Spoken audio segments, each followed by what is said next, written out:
এবার যান দুনিয়ার কত বাহাদুরি দেখাও গো বাবা,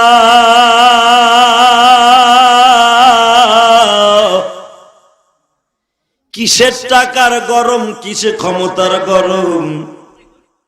বাংলাদেশে অনেক আওয়ামী লীগের মন্ত্রী করোনা রোগে মারা গেছে, অনেক বিএনপির সাবেক মন্ত্রী এমপিরা মারা গেছে। ও বাজান, করোনা এমন একটা গজব গো বাজান, যেই অসুখটা হইলে, যেই ভাইরাসটা ঢুকলে বাবা কোন আপনজন তারে দেখতে যায় না। এমনকি যেই সন্তানের জন্য জীবনকে শেষ করে দিয়েছ,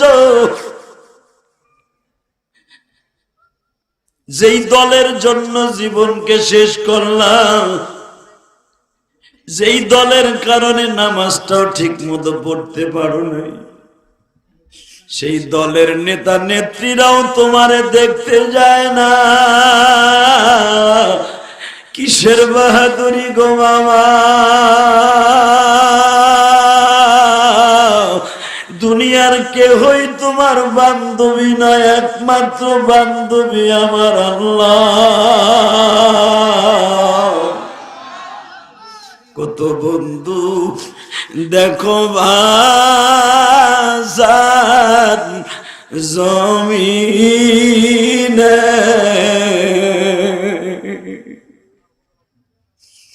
আল্লাহর মাতার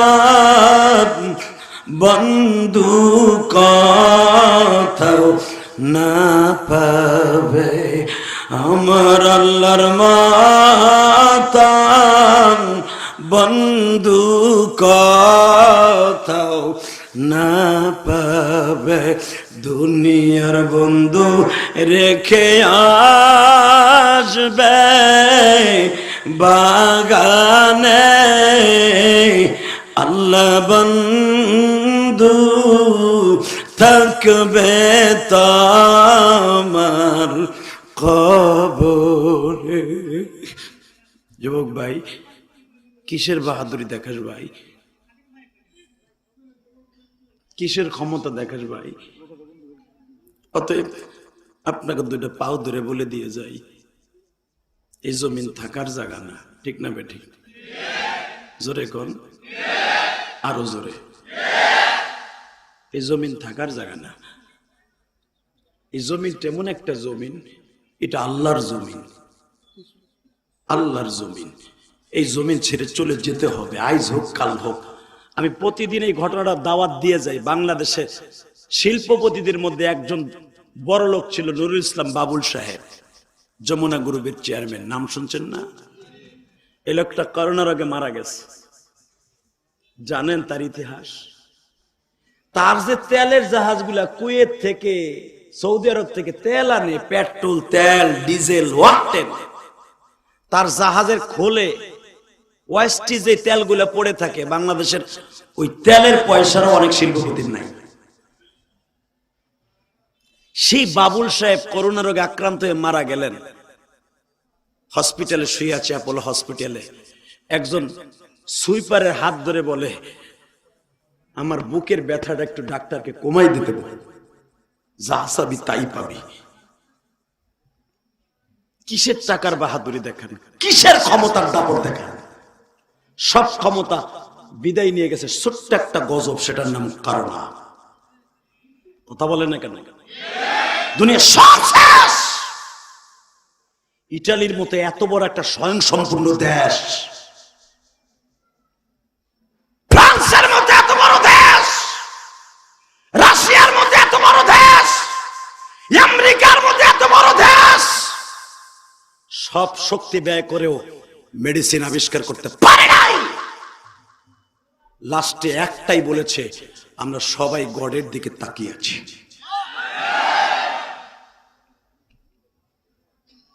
আমার গড আল্লাহ যা করে তাই, আমাদের কোনো ক্ষমতা নাই। তাহলে বোঝা গেল, করোনা নামে গজব দিয়ে বোঝাই দিল পৃথিবীতে তোমার কে আপন কে পর। কথা বলতে হবে, আরো জোরে বলতে হবে। তাহলে একসাথে বলেন তো, যেই রব্বে কারিম আপনাকে আমাকে এত সুন্দর বডি দিয়েছেন, এখনো করোনা রোগ আপনার আমারে দেয় নাই, ওই রব্বে কারিমের প্রশংসা করার দরকার আছে না নাই? পুরা ময়দানে দেখাই দেন আল্লাহ তোমার চাইতে বড় বন্ধু কেউ নাই। তুমি বলছিলে আমি সবচেয়ে বেশি খুশি যখন বান্দার দুই ঠোঁটের মাঝখান দিয়ে আলহামদুলিল্লাহ বের হয়, আমি আল্লাহ খুশি হয়ে তার 10টা পৃথিবীর সমান একটা জান্নাত দলিল করে দিই। আল্লাহকে খুশি করার জন্য বলেন তো দেখি আলহামদুলিল্লাহ, বলেন তো আল্লাহু আকবার, বলেন তো সুবহানাল্লাহ। আপনার 3টা তাসবিহ 3টা গাছ জান্নাতে উঠে গেছে। শেখ হাসিনা বলেছে পদ্মা সেতু 2021 সালের ভিতরে উদ্বোধন করবে, পারবে না, কারণ আমি কালকে হয়েছি 21 সাল 22 সালের লাস্টের দিক হইতে পারে, তাও রাস্তাঘাট কিছু বাকি থাকবে, টুল অফিস মনে হয় অন্তত বাকি থাকবে।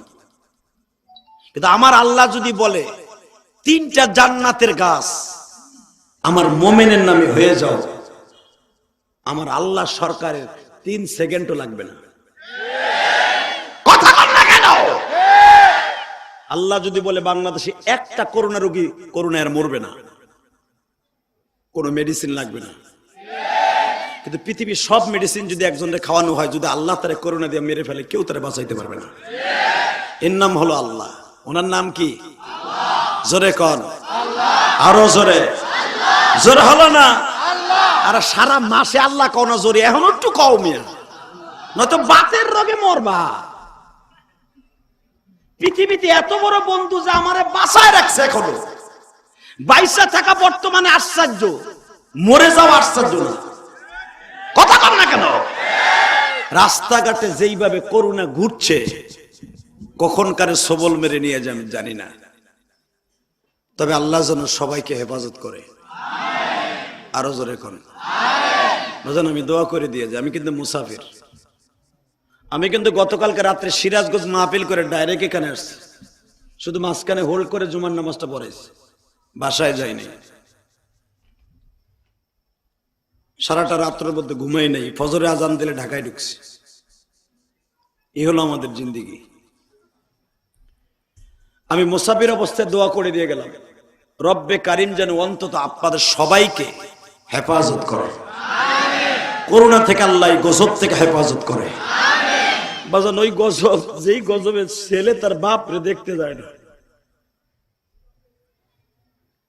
এমনকি গজব দিল মানে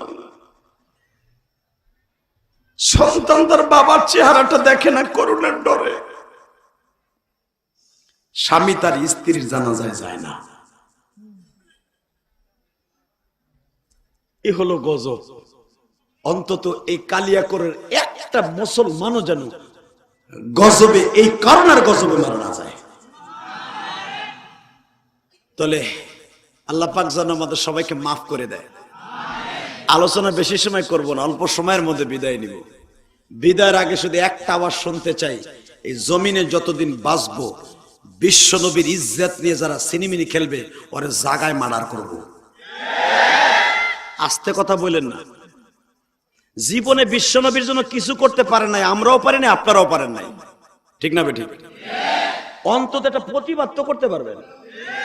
কবরে যাইবার পরে আপনারা দেখবেন না, যে যে দল করেন না কেন, আওয়ামী লীগ করেন, বিএনপি করেন, জামাত করেন, আমাকে হুজুরকে 32 দল যেটা মনে সেটা করেন, কোন নেতারে আপনি পাইবেন না কবরে। আপনার কবরে একজন নেতারে পাইবেন, সে আমার বিশ্ব নেতা। আর আল্লাহ তাই বলেছে, মার রব্বুক ওয়া মান দীনুক ওয়া মান নাবিয়ুক, 3টা প্রশ্নের উত্তর দিতে হবে। হাজী, গাজী, এমপি, মন্ত্রী, আলেম, উলামা যা আছে সবার দিতে হবে।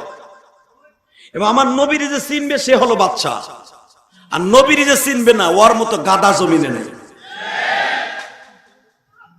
অতএব যেই নবীকে কবরে দেখার পরে আপনার সুপারিশ অজীব হয়ে যাবে, ওই নবীর জন্য কিছু করার দরকার আছে না নাই? জোরে বলেন আছে না নাই? আরো জোরে বলেন আছে না নাই?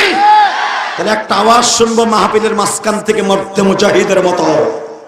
হে গাজীপুরের মুসলমান, কালিয়াকুরের মুসলমান, আওয়ামী লীগ করি আর বিএনপি করি আর জামাত ইসলাম করি আর যেটা মনে চায় সেটা করবো। আমার গণতন্ত্র দেশ, যেটা দল মনে চায় সেটা করতে পারবো, ন্যায্য অধিকার।